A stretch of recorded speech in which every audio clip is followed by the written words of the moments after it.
അന്തരിച്ച മുൻ ഇന്ത്യൻ പ്രധാനമന്ത്രിയും ലോകം ആദരിച്ച സാമ്പത്തിക ശാസ്ത്രജ്ഞനുമായിരുന്ന ഡോക്ടർ മൻമോഹൻ സിംഗിന് Rajiv foundation youth brigadier Idukki ജില്ലാ കമ്മിറ്റിയുടെ നേതൃത്വത്തിൽ പീരുമേട്ടിൽ അനുശോചന യോഗം സംഘടിപ്പിച്ചു. പീരുമേട് കോൺഗ്രസ് ഓഫീസിൽ വെച്ച് നടന്ന അനുശോചന യോഗം മനുഷ്യാവകാശ പ്രവർത്തകൻ ഡോക്ടർ ഗിന്നസ് മാളസ്വാമി ഉദ്ഘാടനം ചെയ്തു. റെയിൻബോ ന്യൂസ് വാർത്തകൾ നിങ്ങൾക്കായി അവതരിപ്പിക്കുന്നത്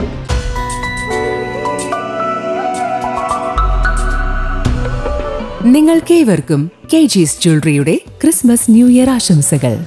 KG's ജ്വല്ലറി, കോട്ടയം കട, since 1950. Our shops Kattappana, Cheruthoni, Adimali, Nedumkandam, Rajakkad. ലോകം സാമ്പത്തിക പ്രതിസന്ധി നേരിട്ട കാലഘട്ടത്തിൽ ബഡ്ജറ്റ് അവതരണത്തിലൂടെ ഇന്ത്യയെ കൈപിടിച്ചുയർത്തുകയും ഇന്നത്തെ നവോത്ഥാന ഇന്ത്യയെ വളർത്തിയെടുക്കുന്നതിന് അടിസ്ഥാന ഘടകങ്ങളായ പല വികസന പ്രവർത്തനങ്ങൾക്ക് അടിത്തറ പാവുകയും ചെയ്ത സാമ്പത്തിക ശാസ്ത്രജ്ഞനും 10 വർഷക്കാലം ഇന്ത്യ ഭരിച്ച മുൻ പ്രധാനമന്ത്രിയുമായിരുന്ന ഡോക്ടർ മൻമോഹൻ സിംഗിനാണ് Peerumedu Rajiv foundation youth brigadier Idukki ജില്ലാ കമ്മിറ്റിയുടെ നേതൃത്വത്തിൽ അനുശോചന യോഗം സംഘടിപ്പിച്ചത്. കോൺഗ്രസ് പീരുമേട് മണ്ഡലം കമ്മിറ്റി ഓഫീസിൽ വെച്ച് നടന്ന അനുശോചന യോഗത്തിൽ ഡോക്ടർ മൻമോഹൻ സിംഗിന്റെ ഛായാചിത്രത്തിൽ പുഷ്പാർച്ചനയോടെയാണ് നടന്നത്. തുടർന്ന് നടന്ന അനുശോചന യോഗത്തിൽ Rajiv foundation youth brigadier Idukki ജില്ലാ ചെയർമാൻ മനോജ് രാജൻ അധ്യക്ഷനായിരുന്നു. Block Congress committee general secretary Raju Kudamaloor സ്വാഗതം ആശംസിച്ചു.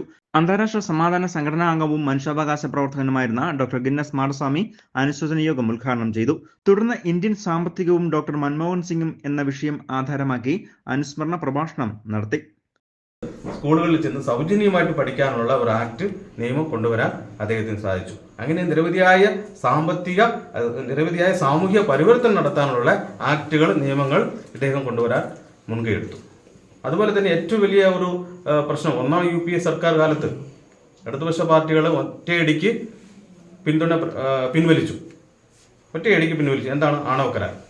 ആണവ കരാറിൽ നിന്ന് ഇന്ത്യ പിന്നോട്ട് പോയെന്നുമെങ്കിൽ ഇന്ന് അമേരിക്ക പോലുള്ള മറ്റ് നേരത്തെ പറഞ്ഞ 4 സാമ്പത്തിക ശക്തികളിൽ നിന്നും നമുക്ക് മാറി നിൽക്കേണ്ടി വന്നേനെ. അവിടെ നിന്നും ഉണ്ടായിക്കൊണ്ടിരിക്കുന്ന മറ്റ് ഇറക്കുമതിയും മറ്റുള്ള കാര്യങ്ങളെല്ലാം നമ്മൾ മാറ്റി നിർത്തിയേനെ. കേരള പ്രദേശ് കോൺഗ്രസ് കമ്മിറ്റി അംഗം Shagul Hameed, DCC general secretary PK Chandrasekharan, Congress block vice president Yesudas, മുൻ പീരുമേട് മണ്ഡലം പ്രസിഡന്റ് അന്തോണി, യൂത്ത് കോൺഗ്രസ് മണ്ഡലം വൈസ് പ്രസിഡന്റ് അനൂപ് ചേലക്കൽ തുടങ്ങിയവർ അനുശോചന യോഗത്തിൽ സംസാരിക്കുകയും ചെയ്തു. News bureau, Peermade.